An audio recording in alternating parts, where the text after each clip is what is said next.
Barishal Sherebangla medical কলেজে হাসপাতাল যেটা, এখানে রোগীদের বা আশপাশে যারা সেবা নিতে আসেন কয়েক লক্ষ মানুষের একটা স্বাস্থ্য প্রতিষ্ঠান যারা এখানে স্বাস্থ্যের জন্য সেবা নেওয়ার জন্য আসেন, নানান রকমের সংকটের কথা তারা তুলে ধরে 3টি মৌলিক দাবিকে সামনে রেখে তারা আন্দোলন করছে।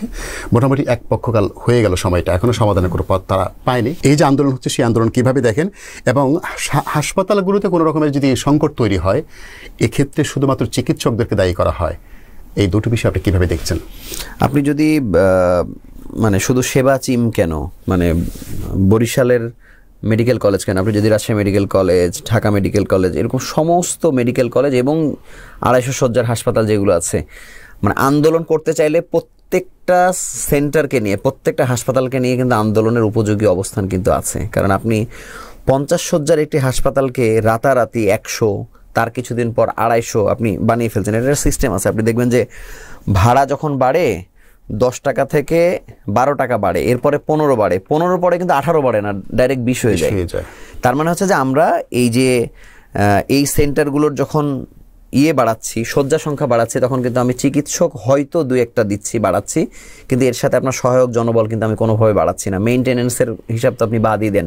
ওয়াশরুমে তো একটা মানুষ যেতে পারবে, এটা একটা সুস্থ মানুষের যেতে পারার কথা না।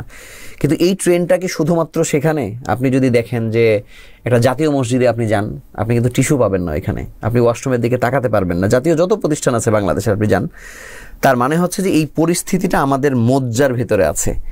এখন আমরা যে প্রবণতা, যে ঠিক আছে অমুক জায়গায় অমুক এমপি আছেন, তিনি ঘোষণা দিলেন যে ঠিক আছে আমি কিন্তু 100 শয্যা থেকে 250 শয্যাতে নিয়ে গিয়েছি, আমি কিন্তু একটা অ্যাম্বুলেন্স নিয়ে এসেছি, এগুলো হচ্ছে প্রতীকী। তো এগুলো করে করে আসলে মানুষের নাভিশ্বাস উঠে গেছে।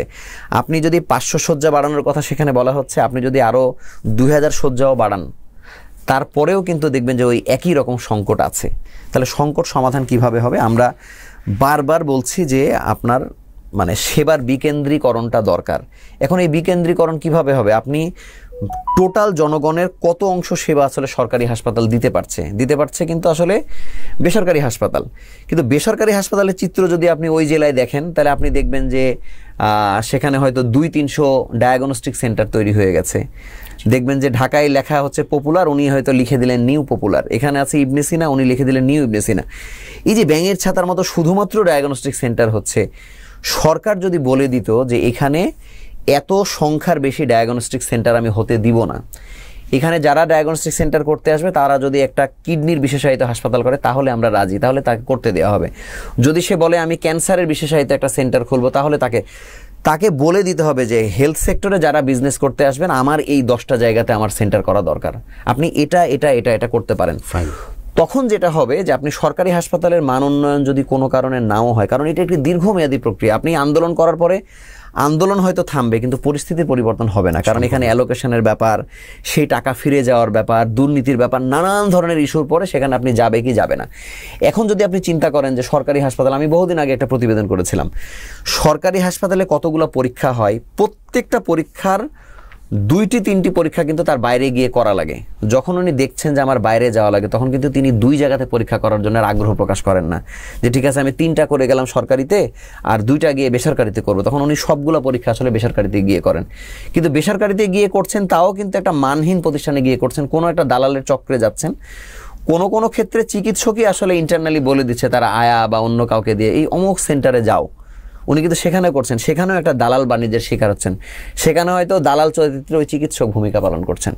তার মানে এই দুষ্ট চক্র থেকে আপনার বের হওয়ার কোনো সুযোগ নাই। বেসরকারীকরণ হচ্ছে, তাদেরকে যদি আপনি একটা সিস্টেমের ভিতরে আনেন, আর আগামী দিনে যে পলিটিক্যাল উইল, এই যে বৈষম্যহীন বাংলাদেশের কথা আমরা বলছি, আপনি যদি স্বাস্থ্য খাতকে বিএনপির 31 দফা বা জামাতের অন্য কোনো ইশতেহার, এই জায়গাতে স্বাস্থ্য আসলে কোন জায়গাতে আছে, স্বাস্থ্য কি আমার প্রায়োরিটির মধ্যে আছে কিনা?